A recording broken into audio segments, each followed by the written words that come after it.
Kita harus tahu saudaraku, dan kita harus yakini, karena ini rukun iman kita, akan ada namanya hari pembalasan. Ada hari di mana kiamat terjadi, artinya habis semuanya. Semua yang kita lihat dan kita tidak lihat di langit, di bumi, di kedalaman lautan, semuanya akan habis.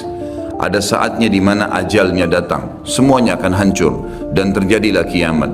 Dan itulah proses pindahnya manusia dan jin kepada alam akhirat, di mana mereka akan hidup abadi di sana dan mereka akan menikmati hasil perbuatannya kalau baik, dan mereka akan dihukum kalau hasilnya buruk.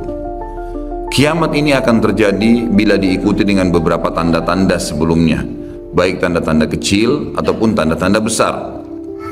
Dan pada saat kiamat terjadi nanti dimulai dengan sangkakala sekali, kemudian hancurlah semua di alam semesta ini, kemudian datang sangkakala yang kedua, dan akhirnya dibangkitkanlah seluruh makhluk, kemudian dihisaplah mereka, lalu terjadilah mahsyar, kehidupan yang akan kita laluin. Allahu alam berapa lama di sana, menunggu timbangan amal seluruh manusia, miliaran jumlahnya, dan seluruh jin. Bahkan Ibnu Katsir mengatakan Allah Azza wa Jalla akan menghadiri domba, kenapa dia menanduk domba yang lain. Setelah itu jalanan ditentukan ke surga atau ke neraka, dan tidak ada tempat yang ketiga. Kita harus sadar teman-teman sekalian, penentuan masalah hari kemudian nanti, di mana kita akan mendapatkan cuma surga atau neraka, adalah kehidupan kita sekarang. Ini sekarang Anda masih bisa menghembuskan nafas, masih bisa beraktivitas, masih muda untuk menangkap mana yang boleh dan mana tidak boleh yang diperintahkan oleh Tuhan kita Allah, dan aplikasikan dalam kehidupan sehari-hari. Maka ini penentuan nanti di sana bagaimana, dan tidak ada tempat lain, surga atau neraka. Maka jangan nanti tiba di saat terakhir dihisab di hari kemudian baru kita menyesal. Itu keliru. Orang mukmin harus jeli. Ingat teman-teman, Allah memberikan kepada kita akal fikiran yang jernih, bisa berpikir, bisa menangkap, bisa memilah mana baik, mana buruk. Hati kita juga begitu, punya perasaan yang pekah, tahu mana baik, mana buruk, mana yang disukai, mana yang tidak disukai. Semua itu sebenarnya fasilitas yang Allah berikan tanpa harus menunggu hukuman datang baru mau taubat. Orang mukmin jeli, cerdas. Sabda Nabi SAW, al-mu'minu qayyisul fatin. Orang mukmin itu qayyis, cerdas sekali. Fatin itu pekah luar biasa. Jadi mereka tuh tahu kalau mereka buat salah, ini salah nih, ditinggalin. Apapun godaannya, dilawan sama dia, karena dia tahu ini haram. Dan dia tahu setiap pelanggaran agama pasti ada konsekuensi hukum. Tidak ada dosa yang dilakukan sekecil apapun tidak ada konsekuensinya. Harus ada. Sekali antum menggibah, jangan heran setelah taubat tiba-tiba kita digibah. Pembersihan dosa yang lama. Dulu pernah kita mengambil, membuat nota palsu, mencuri sesuatu. Jangan heran sekarang kalau beli HP baru jatuh hilang. Itu biasa. Harus ada konsekuensi pembersihannya.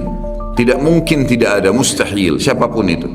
Bahkan Nabi SAW sendiri, bukan kita karena katakan beliau melakukan dosa karena sudah diampuni, tapi beliau sendiri mengatakan saya pun diberikan cobaan oleh Allah Subhanahu wa Ta'ala, penyakit yang lebih berat double daripada apa yang diberikan kepada kalian. Apalagi manusia biasa yang penuh dengan dosa seperti kita. Kita akan bahas fase hari kiamat ini teman-teman sekalian dengan tanda-tandanya kecil dan besar. Kemudian kita akan masuk ke fase kiamatnya. Kemudian kita akan masuk ke, ada bahasan di pasal ke-11 nanti tentang azab dan nikmat kubur. Kemudian nanti kita akan masuk ke fase mahsyar, kemudian surga dan neraka. Ini memang poin yang akan dibahas secara berentetan tentang masalah ini. Saya tidak tahu yang lalu sudah pernah saya jelasin pasal ini atau belum? Belum ya? Saya akan bacakan pasal ke-10. Beriman kepada hari kemudian, hari pembalasan, hari kebangkitan dan seterusnya. Namanya ada banyak sekali. Seorang muslim beriman, meyakini dengan hatinya, mengikrarkan dengan lisannya, mengaplikasikan dengan anggota tubuhnya, maksudnya dia lakukan ketaatan supaya selamat di akhirat dan menjauhi pelanggaran agar tidak dihukum. Seorang muslim beriman bahwasanya kehidupan dunia ini mempunyai saat-saat di mana ia akan berakhir, pasti, tidak ada keraguan di situ, dan mempunyai hari terakhir yang tidak ada hari sesudahnya. Lalu datang kemudian kehidupan berikutnya untuk kehidupan akhirat. Pada saat itu Allah Azza wa Jalla membangkitkan kembali segenap makhluk dan menghimpun mereka semua untuk diadakan perhitungan atau hisab, di mana orang-orang saleh diberi balasan kenikmatan abadi dalam surga, sedangkan orang-orang yang durhaka atau penuh dengan dosa diganjar dengan azab dan siksaan menghinakan di dalam api neraka. Na'udzubika minan nar. Ia juga beriman bahwasanya hari akhirat ini didahului oleh tanda-tanda kiamat, seperti munculnya Dajjal, Ya'juj Ma'juj, turunnya Nabi Isa alaihissalam dari langit, keluarnya binatang melata yang dapat berbicara, terbitnya matahari dari tempat terbenamnya sebelah barat, dan tanda-tanda lainnya. Kemudian sangkakala atau trompet raksasa ditiup satu kali untuk kematian dan kebinasaan, lalu tiupan berikutnya untuk kebangkitan dan hidup kembali serta menghadap kepada Rabbul Izza, Allahu Azza wa Jal. Kemudian penyerahan kitab-kitab catatan amal masing-masing, maka ada yang menerima kitab catatan amalnya dengan tangan kanannya dan pasti dia selamat, dan ada pula yang mengambilnya dengan tangan kirinya yang pasti dia akan celaka. Setelah itu disediakanlah mizan, timbangan amal, dan perhitungan amal atau hisab pun dilaksanakan, lalu jembatan terbentang di atas neraka menuju surga. Dipancangkan hingga berakhirnya proses agung tersebut dengan menetapnya semua penghuni surga di surga dan penghuni neraka di neraka. Iman yang demikian itu diyakini karena dalil-dalil nakli dan akli berikut ini. Jadi ini bukan, sekali lagi saya sering ucapkan di majelis ini teman-teman dan di majelis ilmu saya yang lainnya, antum hadir di sini, anda hadir di sini ini, saya bukan datang ceramah sejam 2 jam untuk berdongeng, untuk menyampaikan sebuah kisah yang dikarang-karang. Ini ilmu, wahyu, sesuatu yang pasti terjadi, tidak ada keraguan di dalamnya. Jadi apapun yang disampaikan itu bukan hanya sekedar untuk didengar telinga kanan keluar telinga kiri. Ini jadi prinsip hidup, memang harus dipegangi. Karena itu fungsi daripada majelis ilmu, kita mengambil wahyu, mengubah hidup kita menjadi lebih baik dari sebelumnya, lebih mengenal Allah, lebih takut akan azabnya, lebih tamak terhadap rahmatnya, lalu kemudian kita memang meninggal dalam kondisi baik. Itu yang dimaksudkan. Jadi kalau antum hadir di majelis ilmu tidak bisa mengubah orang menjadi lebih baik dari sebelumnya, lebih bertakwa kepada Allah, lebih takut terhadap azab-azab karena berbuat pelanggaran, percuma saja hadir.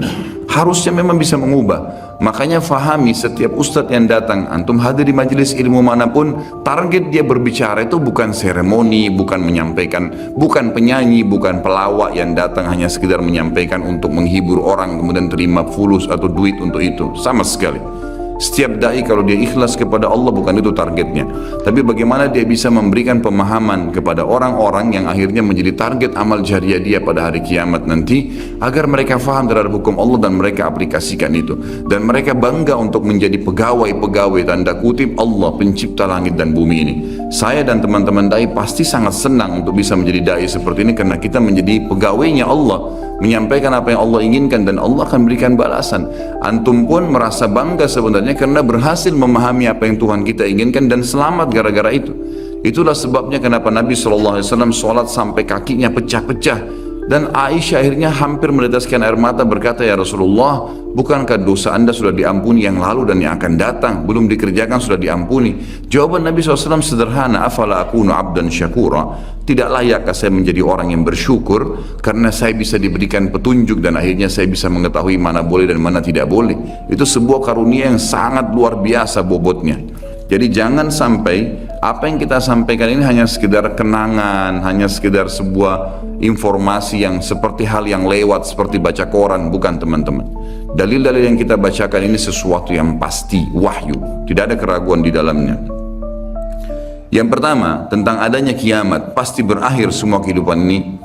Adanya berita dari Allah Subhanahu wa Ta'ala tentang hal tersebut, sebagaimana kekal dalam firman-Nya dalam surah Ar-Rahman ayat 26 dan 27. A'udzu billahi minasyaitonir rajim. Kullu man 'alaiha fan wa yabqa wajhu rabbika dzul jalali wal ikram. Semua yang ada di bumi ini akan binasa, tidak terkecuali hancur, dan tetap kekal wajah Rabbmu yang mempunyai kebesaran dan kemuliaan. Firman Allah yang lain juga menjelaskan surah Al-Anbiya ayat 34 sampai 35. A'udzu billahi minasyaitonir rajim wa ma ja'alna li basharin min qablikal khulda afa in mitta fahumul khalidun kullu nafsin dha'iqatul maut wa nabluukum bisyarri wal khairi fitnah wa ilaina turja'un. Kami tidak menjadikan hidup abadi bagi seorang manusia pun sebelum kau, hai Muhammad. Jadi semuanya mati. Dari Adam pun manusia pertama sudah melalui proses kematian menuju ke alam akhirat itu. Maka jikalau kau mati, apakah mereka akan kekal? Ada orang-orang yang menolak ajaranmu itu akan bisa kekal? Maka tanda tanya, tiap-tiap yang berjiwa akan merasakan mati. Kami akan menguji kamu dengan keburukan dan kebaikan sebagai cobaan yang sebenar-benarnya. Artinya mengikuti kebenaran, kebaikan, patuh, dia akan selamat masuk surga. Itu cobaan, gitu kan? Dia berhasil lolos. Ada orang yang tidak berhasil, tetap dirumus dalam hal-hal yang dilanggar. Tapi Allah berusaha menariknya dengan peringatan-peringatan. Rasa takut, rasa penyesalan, rasa khawatir, dipermalukan oleh orang-orang di sekitarnya. Sampai puncaknya kalau tidak mau Allah tutup dengan su'ul khatimah, dengan tabrakan, dengan penyakit parah. Karena memang sudah tidak mau menyadari tentang peringatan Allah. Dan hanya kepada kamilah kalian pasti dikembalikan. Ini jelas firman Allah subhanahu wa ta'ala. Surah Taghabun ayat 7. A'udzu billahi minasyaitonir rajim. Za'ama alladhina kafaru allan yub'atsu. Qul bala wa rabbi latub'atsunna thumma latunabba'unna bima 'amiltum wa dzalika 'ala Allahi yasir. Orang-orang yang kafir mengatakan bahwasanya mereka sekali-kali tidak akan dibangkitkan lagi. Tidak ada hari kiamat, enggak ada hari hisab. Katakanlah hai Muhammad dengan jelas dan tegas, tidak demikian demi Rabbku, demi Allah, demi Tuhanku. Benar-benar kalian akan dibangkitkan, kemudian akan diberitakan kepada kalian apa yang telah kalian kerjakan. Yang demikian itu adalah mudah bagi Allah. Surah Al-Mutaffifin ayat 4 dan ayat 6. Bertubi-tubi ayat Al-Quran menceritakan kepada kita. A'udzu billahi minasyaitonir rajim. Ala yadhunnu ulaika annahum mab'utsun liyaumin 'adzim yauma yaqumun nasu lirabbil alamin. Tidakkah orang-orang itu yakin bahwasanya sungguhnya mereka akan dibangkitkan pada suatu hari yang besar, berat hari itu. Beratnya luar biasa karena penentuannya surga atau neraka, enggak ada opsi, enggak ada tengah-tengah. Harus di sini nikmat abadi atau di sini azab yang menyakitkan dan menyedihkan. Yaitu hari ketika manusia berdiri menghadap Rabb alam semesta.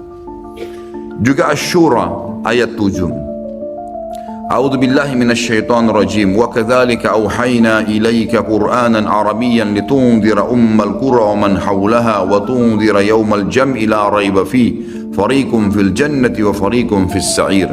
Demikianlah kami wahyukan kepadamu Al-Quran dalam bahasa Arab, hai Muhammad, supaya kamu memberikan peringatan kepada Ummul Qura, penduduk Mekah, dan penduduk negeri-negeri sekelilingnya seluruh dunia, serta memberi peringatan pula tentang hari berkumpulnya manusia atau hari kiamat yang tidak ada keraguan padanya. Segolongan pasti pada saat itu akan masuk ke dalam surga, dan segolongan lagi pasti masuk ke dalam neraka. Tidak ada pilihan yang lain. Sekarang penentuannya teman-teman, hati-hati. Jangan pernah terpengaruh dengan lisannya orang-orang di sekitar kita. Pujian dia, hinaan dia, cacian dia hanya sepanjang lidahnya. Kamu alim ya, kamu hebat ya, kamu gagah ya, kamu kaya lah. Itu hanya sepanjang lidah. Jangan itu membuat kita lalai, nggak ada gunanya sama sekali. Atau bahkan mungkin dia menghardik dengan kata-kata yang tidak baik, mencaci maki.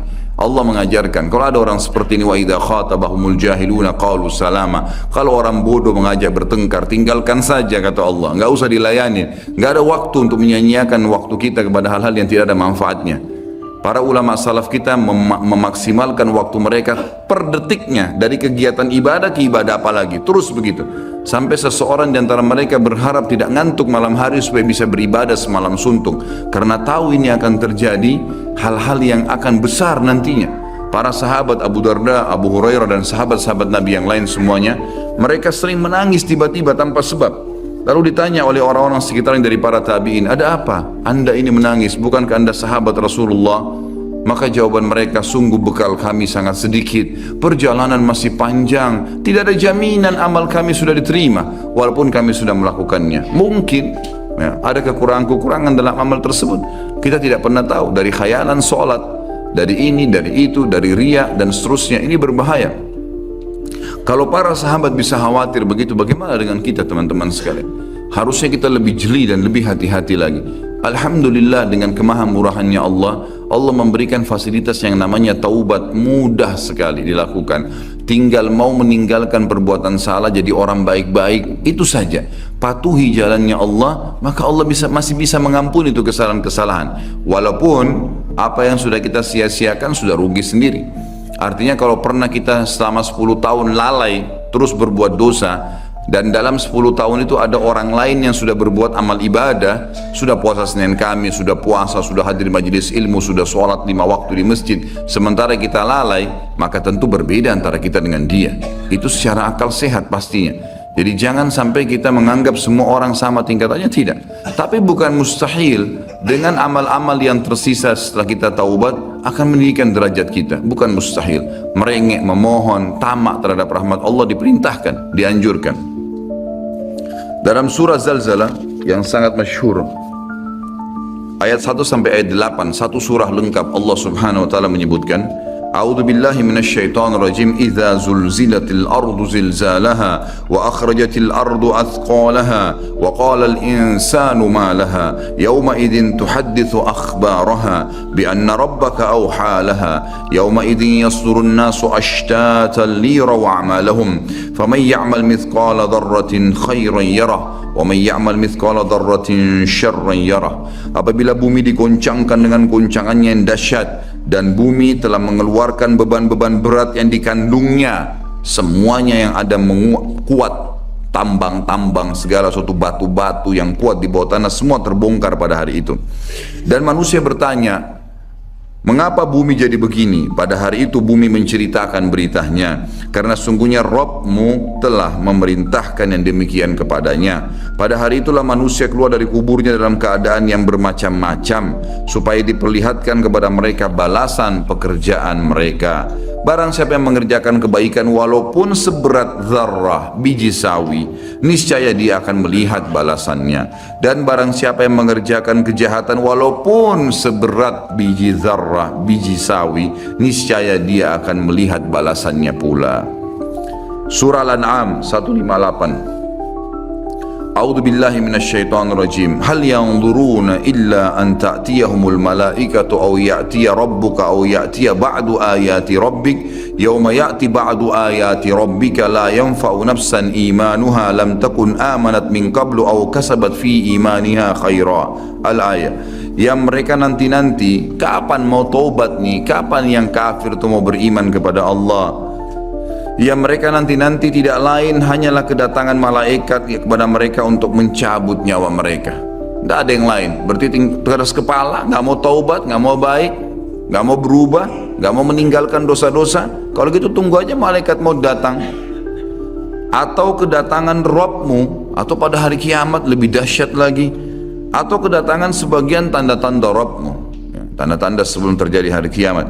Pada hari datangnya sebagian tanda-tanda Rabbmu, tidaklah bermanfaat lagi iman seseorang bagi dirinya sendiri yang belum beriman sebelum itu, atau dia belum mengusahakan kebaikan dalam masa imannya. Ada beberapa ayat di sini akan disebutkan berhubungan dengan masalah prosesi terjadinya kiamat dan tanda-tanda. Cuma dalam buku Minhajul Muslim, Syekh Abu Bakar rahimahullah, beliau menggabungkan semuanya, jadi bercampur baur dalil. Makanya saya akan bacakan dulu semua dalilnya, dan nanti kita akan coba susun prosesi kejadian kiamat itu sendiri. Sekarang ayat yang dibacakan adalah ayat yang berhubungan tentang masalah salah satu tanda-tanda hari kiamat besar. Jadi ada 11 tanda-tanda kiamat besar yang disepakati oleh para ulama. Salah satunya adalah ini ya. Surah Al-An'am ayat 82. A'udzu billahi minasyaitonir rajim. Wa idza waqa'al qawlu 'alaihim akhrajna lahum dabbatan minal ardi tukallimuhum anna an-nasa kanu biayatina la yuqinun. Apabila perkataan telah jatuh atas mereka, kami keluarkan sejenis binatang melata dari bumi yang akan mengatakan kepada mereka bahwa sungguhnya manusia dahulu tidak yakin kepada ayat-ayat kami. Sampai sini saya tahan dulu, dan kita akan jelaskan 10 atau 11 tanda-tanda kiamat itu. Bagi teman-teman yang memegang bukunya bisa melihat di halaman 86. Saya akan bacakan hadisnya. Hadis ini riwayat Imam Muslim nomor 2901. Jadi tanda-tanda kiamat itu ada besar ada kecil.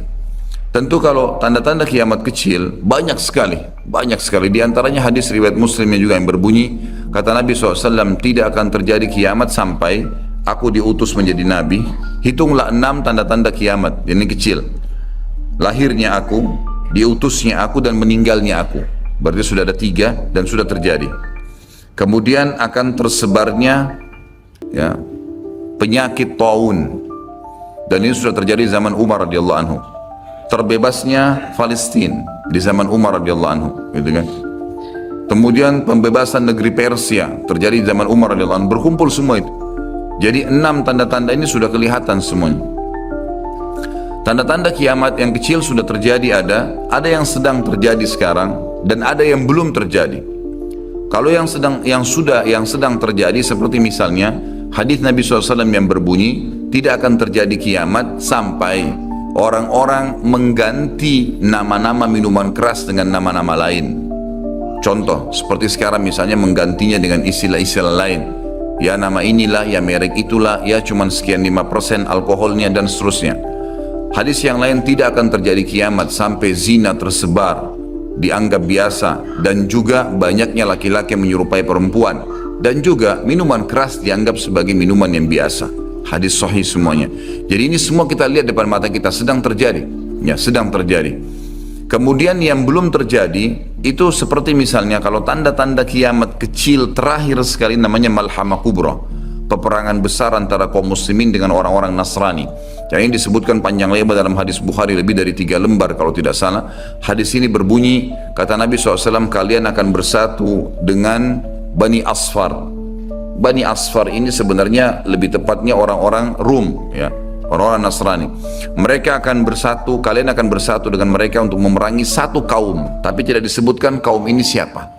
Yang jelas kita akan bersatu satu waktu dengan kelompok-kelompok Nasrani ini, kemudian kita bersatu memerangi satu kaum. Allahu a'lam siapa mereka. Sebagian ulama berijtihad mengatakan komunis, ada yang mengatakan kapitalis, dan segala macam istilah, tapi kita beriman bahwasanya itu akan terjadi.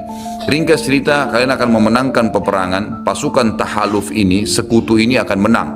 Kemudian setelah itu bubarlah semua pasukan dan tersisa pasukan di negeri Syam, Dan dari hadis ini juga ulama sekarang mengatakan kasus Syria ini akan berakhir dengan sendirinya, karena memang hadis ini menjelaskan adanya ketentraman di negeri Syam, ya, sebelum terjadi tanda-tanda kiamat besar.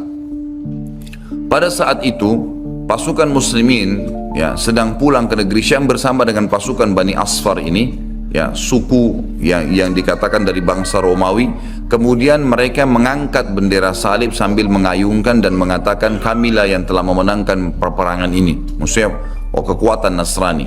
Maka yang muslim sempat, teman-teman mereka mengatakan, ini kan kita sekutu, bagaimana caranya kalian mengaku ya memenangkan sendiri? Terjadi cekcok di antara mereka. Lalu kata Nabi SAW, akhirnya segelintir muslimin yang ada di Allah karuniakan mereka mati syahid, terbunuh semua. Lalu hari kedua beberapa muslimin bersatu untuk ya berperang, dan mereka juga dikaruniakan Allah mati syahid. Hari ketiga berkumpul lagi muslimin untuk mereka berpegang pada satu kesepakatan untuk tidak akan membiarkan bahwasanya orang-orang Nasrani menganggap menang sendiri. Maka akhirnya hari ketiga pun mereka diikram oleh Allah, dikaruniakan syahadah, mati syahid. Nanti hari keempat barulah berkumpul seluruh muslimin dari seluruh penjuru bumi. Lalu terjadilah perang besar antara kalian dengan Bani Ahmar, dan mereka dibawa naungan 80 bendera. Sebagian ulama hadis mengatakan mereka dibawa 80 negara. Jadi perang besar-besaran. Dan di dalam kegiatan orang-orang Nasrani, di sebagian pastor dan pendeta, mereka menamakan akan terjadi nanti perang salib besar, puncak daripada penentuan siapa yang menang dan siapa yang kalah. Kita sebagai orang muslim bukan sedang memicu emosi untuk mempersiapkan diri, tapi memang ini hadis Nabi SAW, wahyu yang menyampaikan kita akan berperang melawan mereka, dan ini perang besar-besaran seluruh dunia akan terjadi. Maka kalian pun akan berperang, tapi tidak disebutkan waktunya berapa lama, sampai pasukan kalian menembus wilayah Rum dan kalian berhasil menjebolkan temboknya dengan takbir dan tasbih, berzikir. Dan tembok ini sebagian ulama mengatakan adalah Vatikan, karena memang satu-satunya markas orang-orang Nasrani yang menggunakan pintu gerbang, Kalau dibuka dianggap ada sebuah keputusan penting, kalau ditutup berarti sudah segala macam ya yang mereka kultuskan sekarang. Temboknya itu akan rubuh dengan takbirnya muslimin. Sebagian ulama hadis mengatakan karena banyaknya jumlah pasukan sampai akhirnya suara mereka begitu bergemuruh dan akhirnya meruntuhkan tembok itu. Allahu a'lam, itu makna hadis. Kemudian pada saat itulah syaitan, iblis menjelma jadi manusia lalu teriak di tengah-tengah pasukan muslimin berkata, wahai muslimin, Dajjal sudah keluar di tengah-tengah kalian. Dajjal sudah keluar di tengah-tengah kalian. Maka teriakan ini membuat pasukan muslimin, mereka tahu benar pada saat itu hadis Nabi SAW yang berbunyi, diriwayatkan Imam Bukhari Muslim, kalau kalian dengarkan Dajjal keluar di satu lokasi, maka selamatkanlah diri kalian walaupun ke gunung-gunung, gitu kan. Janganlah seseorang dari kalian berkata imannya kuat lalu dia sengaja menemui Dajjal, akhirnya dia menjadi pengikutnya. Jadi para mujahidin tahu masalah itu.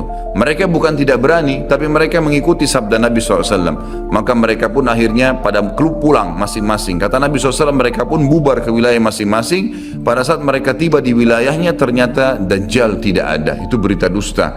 Dan pada saat itulah Dajjal keluar. Pada saat itulah Dajjal keluar. Dan Dajjal adalah tanda-tanda kiamat besar yang pertama. Tanda-tanda kiamat besar yang pertama. Jadi ini akan terjadi. Ini sekaligus saya menitik beratkan, ya, tidak bolehnya sembarangan orang ngomong. Sekarang soalnya ada beberapa orang, semoga Allah berikan hidayah, menentukan tahun ya akan terjadi kiamat. Bagaimana caranya menentukan tahun nih? Ini tanda-tanda depan mata kita masih ada yang belum terjadi. Dan ini peperangan besar seluruh dunia, ini nggak main-main, ini bukan perang 1-2 hari. Ini peperangan yang besar sekali, gitu kan? Jadi Allahu alam kita masih menemukan atau tidak. Tapi yang jelas menurut tanda-tanda sekarang kita masih ada di fase-fase tanda-tanda kiamat kecil yang sedang terjadi. Tapi kita menyampaikannya, gitu kan? Yang jelas ini sesuatu yang masih Allahu alam berapa lama. Tapi dari hitungan tahun tidak mungkin 20-30 tahun. Bukankah banyak orang menebak-nebak tahun 2000 sekian akan kiamat, 2000 sekian akan kiamat. Ini semua dari mana? Kita punya kiai dan guru kita Nabi Muhammad SAW menyampaikan kepada kita tanda-tandanya ada sebelum terjadi kiamat. Tanda-tanda itu tidak akan terjadi kiamat. Kemudian kita akan masuk menjelaskan teman-teman sekalian tanda-tanda kiamat besar. Ada 11 yang disepakati tanda-tanda kiamat besar, sebagaimana disebutkan di dalam hadis riwayat Imam Muslim. Yang pertama adalah keluarnya Dajjal. Dan Dajjal ini diambil dari kata-kata Dajjala yang berarti kekacauan. Dan ini digunakan untuk nama seseorang yang memang akan dikeluarkan oleh Allah Azza wa Jal sebagai fitnah bagi kaum muslimin. Makanya kita dalam tahiyat membaca wa'udzubika min fitnatil masihid dajjal, dan jauhkanlah kami dari fitnahnya Masih Dajjal. Nanti akan saya paparkan panjang lebar. Yang kedua adalah sementara Dajjal membuat kerusakan di muka bumi, maka akan keluar Mahdi, yang kata Nabi SAW akan keluar seseorang yang sama namaku, Muhammad bin Abdullah, akan sama paras wajah dan poster tubuhku, sama persis dengan Nabi SAW, alisnya, matanya, kulitnya, dan dari keturunanku, dari kota Madinah. Jadi kan sebagian ulama hadis mengatakan ini kemungkinan dari turunan Hasan radhiyallahu anhu, karena memang sekarang yang banyak di Madinah itu turunan Hasan radhiyallahu anhu. Maka dia akan keluar dan Allah mengubahnya dalam sehari semalam. Kemudian dia keluar dari Madinah ke Mekah, lalu dibayat dengan 300 orang, lalu kemudian mereka membentuk pasukan untuk mengejar Dajjal. Kemudian yang ketiga, pada saat itu nanti akan saya jelaskan panjang lebar, ini garis umumnya dulu. Yang ketiga akan turun Nabi Isa alaihissalam pada saat pasukan Mahdi sudah sampai di masjid, ya, Menara Putih dikatakan. Dan subhanallah, masjid itu kata ulama hadis ada sekarang di Damaskus, di ibu kota Syria. Ada masjid yang disebutkan Menara Putih, dan Nabi SAW sebutkan dengan nama Menara Putih. Nanti mereka akan singgah sholat asar situ, lalu Isa alaihissalam turun.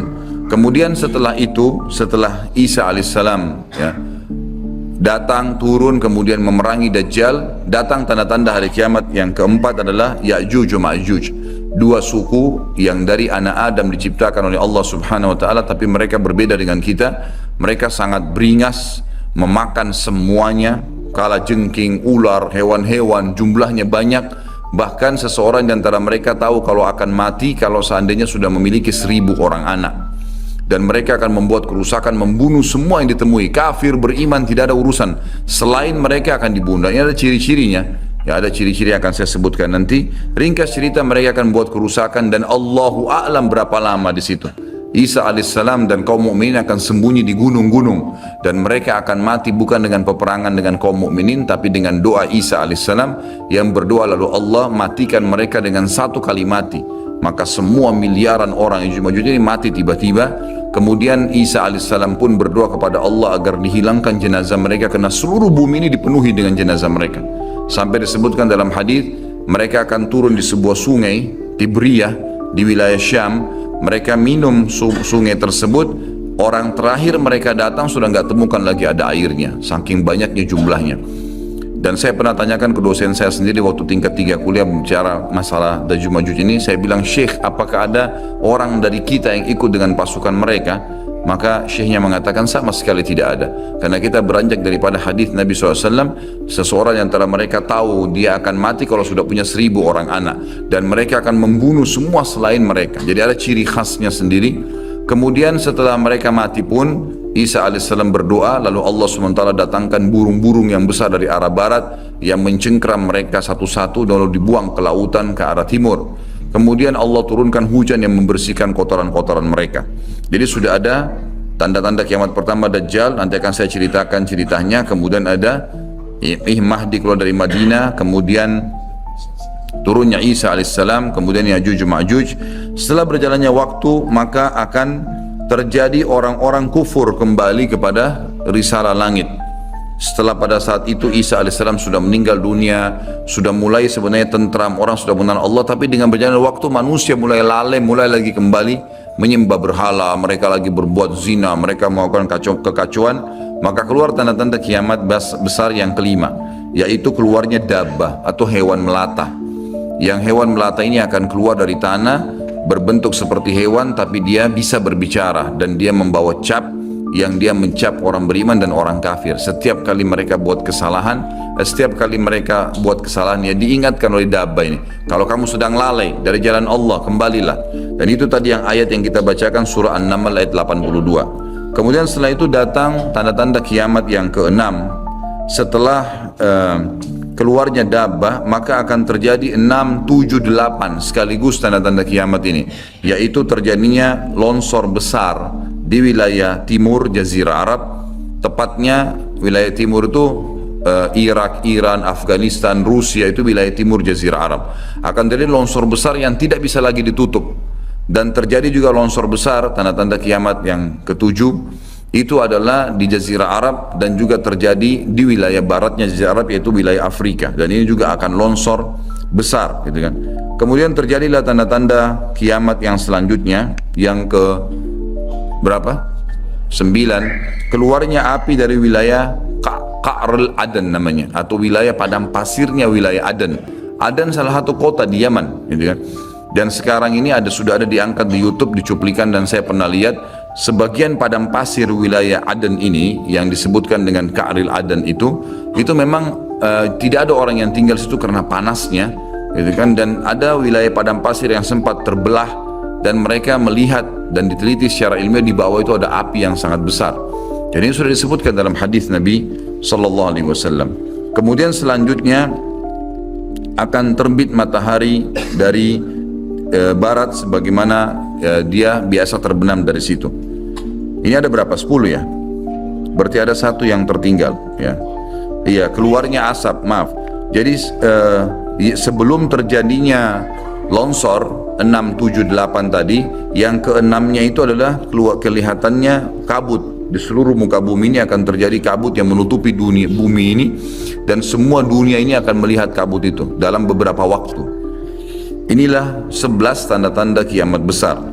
Baik, kita akan rincikan dengan izin Allah satu persatu. Kalau terjadinya atau keluarnya Dajjal, ini disebutkan dalam banyak hadis, banyak sekali, dan ini yang paling banyak diingatkan. Di antaranya hadis Bukhari yang berbunyi, kata Nabi SAW, tidak ada seorang nabi pun kecuali sudah mengingatkan kaumnya tentang si buta sebelah kanan ya.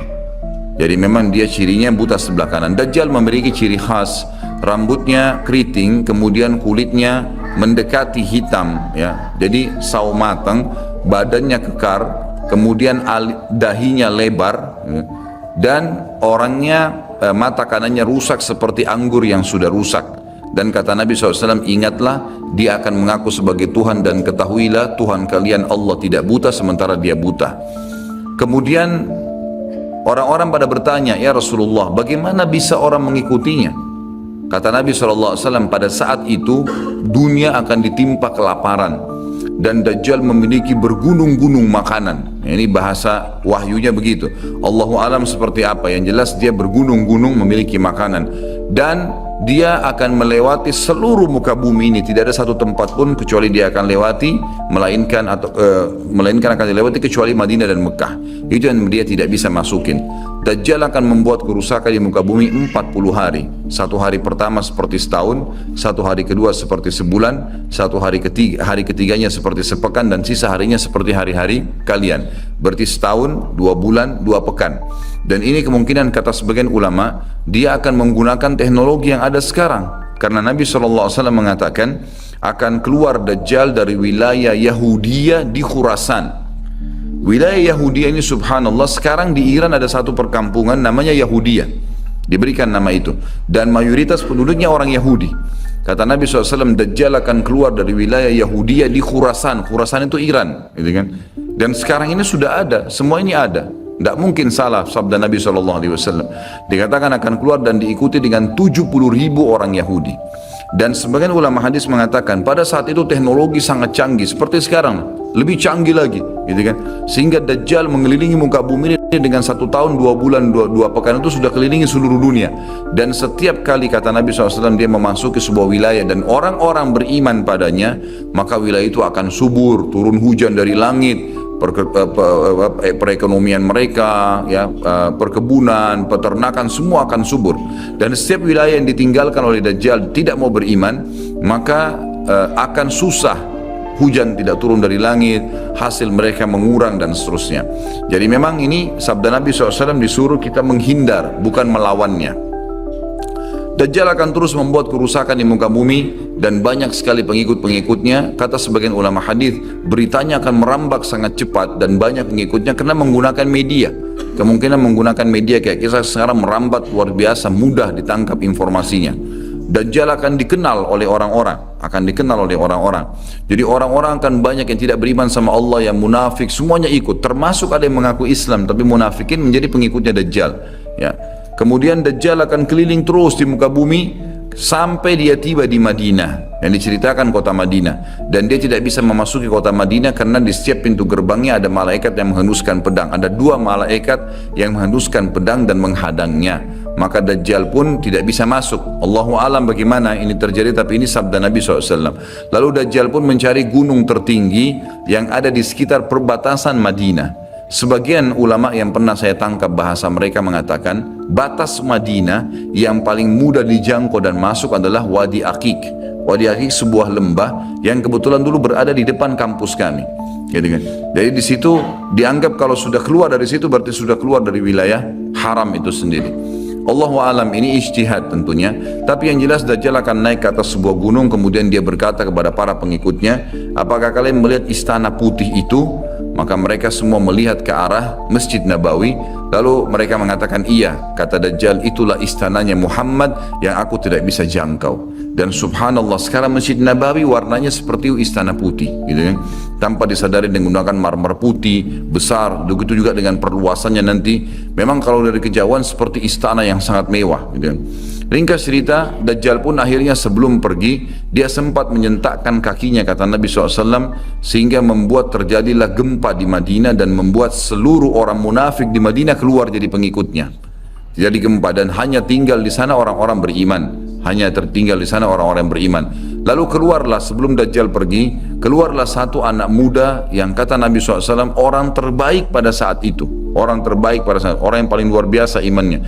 Masih muda di sini ulama mengatakan istilah syab dalam bahasa Arab bisa dari mulai balik 12 tahun sampai 40 tahun. Nanti keluar seorang anak muda yang diistilahkan syab antara umur ini, kemudian keluar dan sempat melihat Dajjal. Maka Dajjal pun mengatakan, menangkapnya segera dan mengatakan, saya Tuhanmu. Maka orang tersebut mengatakan, kau adalah Dajjal yang telah diceritakan oleh Nabi SAW. Karena dalam hadis yang lain dikatakan setiap orang mukmin bisa melihat di dahinya tulisan kafara yang berarti kufur. Dia bisa membaca bahasa Arab atau tidak, tapi dia akan bisa membaca dengan hikmah Allah. Matanya orang mukmin bisa melihat itu sehingga dia tahu ini adalah Dajjal. Kemudian Dajjal pun mengambil gergaji dan membelah dua dari kepala sampai kemaluannya, sehingga anak muda itu terbelah dua dan Dajjal melewati tengah-tengahnya dan seluruh pengikutnya bersorak-sorak. Lalu Dajjal berkata, bangkitlah, bangkit kembali bersatu. Lalu kata Dajjal, apa kau sudah yakin saya Tuhanmu? Maka Dajjal mengatakan, maka anak muda itu mengatakan, justru saya tambah yakin kau adalah Dajjal.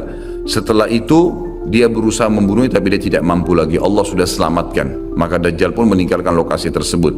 Lalu puncaknya Dajjal menuju ke Palestina.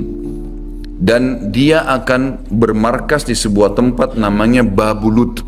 Babulut dalam hadis. Subhanallah, sekarang ini sudah ada kota di Israel yang mereka rebut wilayah Palestina, sebuah seperti kecamatan, ya. Kalau yang saya tangkap, saya pernah ada cuplikannya, itu ternyata diberikan nama Babulut oleh orang Yahudi. Dan ini disebutkan dalam hadis dengan lafaz itu Babulut, ya, Bablut, gitu kan. Ini subhanallah saya lihat cuplikannya Babulut, gitu. Ini luar biasa nih, seperti sabda Nabi SAW. Dan sekarang mereka lagi fokus membangun, menjadikan wilayah itu wilayah yang paling mewah di Israel. Subhanallah, gitu kan. Dajjal akan menuju ke sana, dan sementara dia menuju ke sana, setiap wilayah yang dia lewatin, salah satunya disebutkan dalam hadis Bukhari adalah dia akan melewatin satu wilayah yang sangat banyak masyarakatnya. Ya Allahu a'lam ini di mana? Apakah di wilayah Cina? Apakah di pokoknya masyarakat komunitasnya paling besar. Kita tahu sekarang Cina sama India ini tempat yang sangat luas. Banyak masyarakatnya, dia akan melewati wilayah yang banyak masyarakatnya, lalu kemudian dia berkata kepada pemimpinnya, Allahu alam, ini presiden kah, raja kah, kepala suku kah, dia akan berkata bahwasanya saya Tuhanmu. Maka orang itu mengatakan, apa buktinya kau Tuhan saya? Dia bilang, bagaimana kalau saya hidupkan kedua orang tuamu? Apa kau akan percaya saya Tuhanmu? Maka orang itu berkata, tentu saja. Ada Dajjal, tunjukkan kuburannya. Ditunjuk kuburannya, lalu Dajjal mengatakan, keluarlah. Maka keluarlah orang tuanya dan berkata ibu ayahnya, ikutlah pada orang ini karena ikutlah pada ini karena dia adalah Tuhanmu. Maka akhirnya kepala suku atau kepala negara itu pun menyatakan ikut dan seluruh masyarakatnya ikut. Jadi luar biasa, miliaran orang jadi pengikut Dajjal pada saat itu. Maka Nabi SAW sudah membongkar buat kita itu. Berkata apa? Itulah dua syaitan yang menjelma untuk menipu manusia. Untuk menipu manusia. Dan itu puncak terakhir sekali sebelum Dajjal menuju ke Israel. Lalu kemudian dia menuju ke Palestina, tapi disebutkan Israel, dikatakan Palestina dalam hadis. Lalu menuju ke sebuah wilayah yang namanya Babulut tadi. Lalu Dajjal berpesta pora di sana dengan pengikut-pengikutnya, mentuhankan dia. Dia berikan makanan, kaya raya, segala macam dia bisa lakukan, fitnah, gitu kan. Akhirnya keluarlah pada saat sementara dia berjalan ke Babulut dan tiba di Babulut, keluarlah di Madinah Mahdi. Dan Mahdi ini adalah keturunan Nabi SAW tadi saya bilang, keluar dari Madinah. Kemudian Allah memperbaiki dia dalam sehari semalam. Kata sebagian ulama hadis, Allah berikan petunjuk sehingga dia menjadi baik langsung, gitu kan. Tadinya dia faham agama tapi belum diaplikasikan, sekarang dia langsung Allah SWT ubah menjadi orang yang saleh dalam sehari semalam. Lalu kemudian dia jalan. Ada banyak riwayat yang menyebutkan ciri-cirinya. Di telapak tangannya ada seperti bekas, ya, tanda lahir. Tapi yang jelas yang paling mendasar mirip dengan Nabi SAW. Alisnya seperti busur panah, kulitnya putih, orangnya tinggi besar kekar, gitu kan. Dan tadi turunan Nabi SAW namanya Muhammad bin Abdullah. Maka dia pun akhirnya didatangi oleh orang-orang yang pada saat itu sudah tahu tentang keluarnya Dajjal, sudah informasi menyebar. Maka mereka juga sudah tahu ada orang yang akan membentuk pasukan dari Madinah namanya Muhammad bin Abdullah. Lalu mereka carilah keturunan Nabi SAW itu, lalu ditemukan. Lalu mereka mengatakan, engkau lah yang telah ditunjuk oleh Nabi SAW. Maka keluarlah memimpin kami untuk memerangi Dajjal. Dia pun awalnya menolak sampai dia pergi ke Mekah, kata Nabi SAW. Lalu diikuti oleh 300 orang masyarakat membaiatnya. Lalu terbentuklah pasukan muslimin yang tidak tahu Allahu alam berapa berapa jumlahnya pada saat itu. Lalu mereka menuju ke Palestina, melewati negeri Palestina, melewati negeri Syria, dan akhirnya mampir di Masjid Darul Bayda tadi, menara putih yang tujuannya untuk mengerjakan sholat asar. Dan pada saat itu terjadilah tanda-tanda kiamat besar ketiga. Isa alaihissalam akan turun. Kata Nabi SAW, Isa alaihissalam akan turun, rambutnya basah, meneteskan air, dan memegang dua sayapnya malaikat. Sebagian ulama hadis mengatakan pada saat itu kaum mukminin akan melihat malaikat yang membawa Isa alaihissalam. Kemudian dia turun dan dia masuk. Kemudian kata Nabi SAW, Mahdi adalah satu-satunya orang, ya salah satu orang yang Nabi sholat jadi makmum di belakangnya. Karena waktu turun Nabi Isa, orang sudah tahu semua ini akan turun, lagi berkumpul gini mau sholat, pas mau iqamah sholat Isa alaihissalam turun, dan orang-orang sudah mengatakan Isa sudah datang. Jadi informasi pasti, bukan lagi yang diragukan, bukan masih nebak ini Isa atau bukan, mereka sudah tahu. Turunnya kelihatan dan mereka masuklah. Lalu kemudian Mahdi mengatakan silakan memimpin hai Nabiullah. Kata Nabi Allah, imam dari diri kalian, dari kalian sendiri, dari kaum muslimin. Maka akhirnya dia pun menjadi imam. Kemudian terbentuklah pasukan tersebut, tiba di Babulut. Saya tutup dengan kisah Babulut ini. Pada saat tiba di Babulut, ya, tiba di Palestina, maka Dajjal tidak tahu yang datang ini siapa. Disebarkan berita oleh pengikutnya mengatakan, hai Dajjal, sudah datang pasukan yang ingin memerangi kita. Lalu Dajjal mengatakan, siapa yang berani mengalahkan saya? Siapa yang bisa? Bukakan pintu gerbang, kita tantang. Dia nggak tahu kalau Isa alaihissalam yang datang. Kemudian pada saat dibukakan, Dajjal dengan sombongnya, dia tahu dia tidak mati, gitu kan, punya kekuatan super yang luar biasa. Begitu dibuka pintu gerbang, dia sengaja nunggu di pintu gerbang untuk menunjukkan, mendemonstrasikan kemampuannya di depan para pengikutnya. Ternyata waktu dibuka pintu gerbang, Isa alaihissalam di depan pasukan muslimin. Dan akhirnya begitu melihat Isa, dia coba melarikan diri dan badannya meleleh seperti melelehnya lilin, gitu kan. Jalan terus meleleh sampai akhirnya Isa alaihissalam mengejarnya sambil mengatakan, wahai musuh Allah, sudah saatnya kau mati. Diletakkan di tanah, ditekan oleh Isa alaihissalam, lalu kemudian ditombak di antara dua matanya dengan tombak emas, yang akhirnya membuat Dajjal mati. Pada saat itu pun Yahudi mengetahui masalah itu, sehingga mereka menyebar. Ya, mereka menyebar, dan Isa alaihissalam sudah tahu instruksi dari Allah untuk membunuh semua pengikut Dajjal. Maka semua pun pengikut Dajjal dari Yahudi ini menyebar di bawah pohon, di atas batu, dan semuanya akan berbicara mengatakan, hai muslim, ini Yahudi, bunuhlah dia. Maka semuanya pun dibunuh oleh kaum muslimin kecuali satu pohon garkat. Pohon garkat ini pohon yang punya duri dan buahnya pahit. Dulu di kuburan Baqi cukup banyak, ya. Sekarang subhanallah di Israel paling banyak ditanam pohon garkat, karena mereka tahu bahwasanya itu tidak akan berbicara untuk menunjukkan siapa mereka. Jadi kebodohan orang Yahudi, tahu kebenaran ini tapi mereka tidak beriman. Makanya wajar Ibnu Abbas berkata dalam nama ghairil maghdubi alaihim, bukan orang yang durmuka adalah orang-orang Yahudi karena kebodohannya. Maka pada saat itu pun dibunuhlah semuanya. Dan termasuk kata ulama hadis sebenarnya yang sembunyi di sekitar pohon garkat. Garkat ini tidak bicara, hai muslim, ini Yahudi. Tapi orang Islam pada saat itu kata ulama hadis mengetahui kalau ini pohon garkat. Jadi memang sudah punya gambaran, sehingga walaupun sembunyi di pohon garkat tetap akan dibunuh oleh kaum muslimin. Karena orang-orang Yahudi tidak mengikrarkan syahadat. Mereka walaupun sudah tahu kebenaran, mereka memang tidak mau syahadat. Makanya Nabi SAW mengatakan, jangankan Isa alaihissalam, Nabi Muhammad SAW saja di zamannya, kata beliau, kalau ada 12 orang dari Yahudi yang mengucapkan syahadat, beriman pada saya, maka seluruh Yahudi akan beriman. Saking sulitnya, 12 orang saya sudah cukup. Tapi pada saat itu pun sama, walaupun dibunuh mereka tidak mau beriman kepada Allah SWT. Ini juga terjadi pada saat terjadi pembunuhan suku Quraidah. Jadi pada saat itu Nabi SAW mengepung mereka, diberikan kesempatan untuk taubat. Mereka tidak mau. Akhirnya mereka menganggap kalau dibunuh oleh Nabi SAW, dibunuh oleh kaum muslimin, mereka akan menuju ke surga, gitu kan. Jadi mereka pasrah dengan dibunuh. Mereka anggap itu akan menuju ke surga. Dan ini kebodohan. Ya, ini kebodohan. Maka pada saat itu selesailah urusan orang-orang Yahudi ini, dan Isa alaihissalam akan memimpin di muka bumi selama, ada riwayat mengatakan 7 tahun, ada yang mengatakan 40 tahun. Membuat keadilan, dan Isa akan membunuh semua babi, menghancurkan semua salib, dan tidak ada rumah satupun kata Nabi SAW di muka bumi kecuali akan masuk ke dalam Islam, baik dalam keadaan mulia ataupun menolak, terhina. Jadi sudah tidak ada, seluruh muka bumi ini akan jadi Islam pada saat itu.